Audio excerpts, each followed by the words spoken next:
Voyons voir. Ça me flatte et me dégoûte en même temps qu'on me sexualise. Oh là là. Qu'est-ce que vous m'avez fait?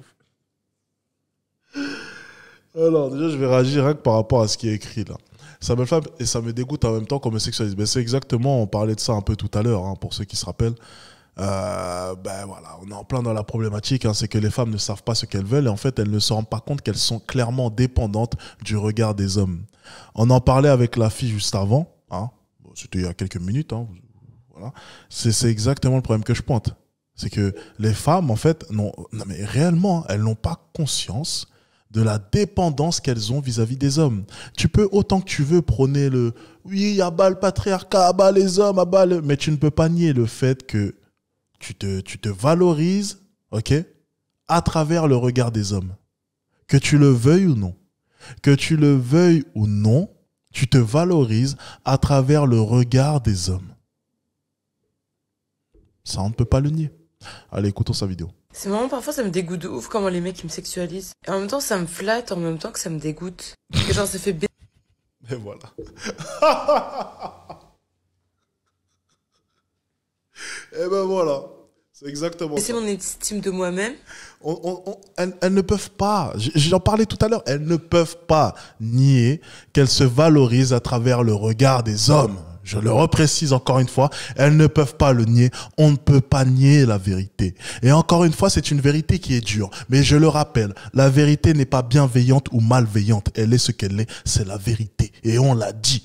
Qu'elle fasse mal ou non, qu'elle soit bienveillante ou malveillante, c'est la vérité. Je le répète encore une dernière fois parce que ça a du mal à rentrer. La vérité n'est pas bienveillante ou malveillante, elle est ce qu'elle est, c'est la vérité. Point final. Alors ne cherchez pas une vérité qui vous convient ici dans ce live. Ici, c'est une stricte vérité que l'on va vous exposer. C'est tout. Parce que je me sens réduite à ça. Et en même temps, après, je vais m'auto-sexualiser pour qu'on me sexualise pour exister. Parce que c'est la chose qui intéresse le plus les gens. Tout le monde s'en bat. Là, tu mens.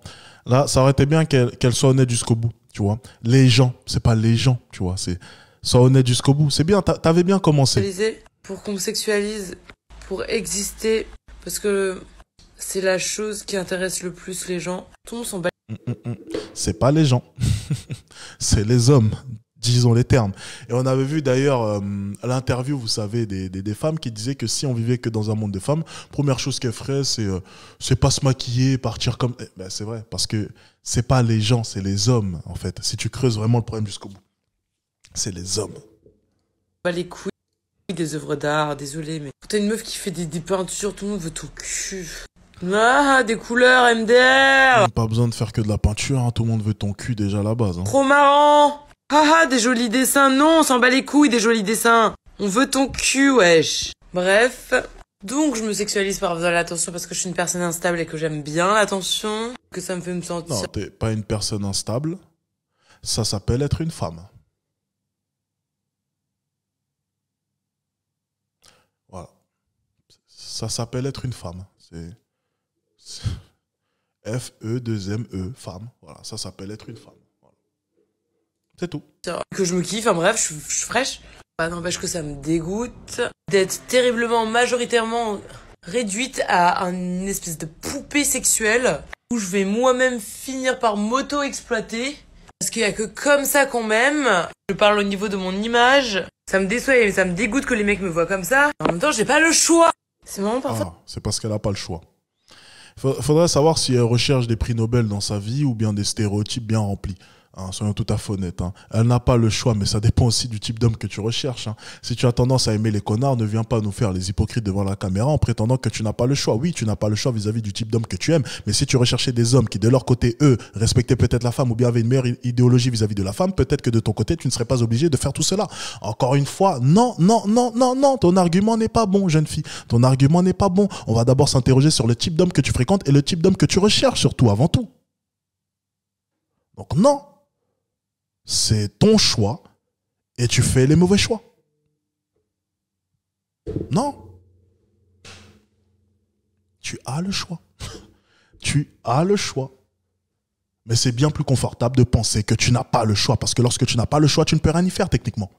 Donc ça te réconforte dans ton idée que tu n'as pas le choix, donc tu le fais. C'est tout. Alors que tu as le choix, mais tu ne veux pas réellement avoir le choix. Tu préférais ne pas avoir le choix parce que ça te réconfortera dans ton sentiment qu'au final, tu n'es qu'une victime de cette société patriarcale. Voilà, c'est tout. Allez.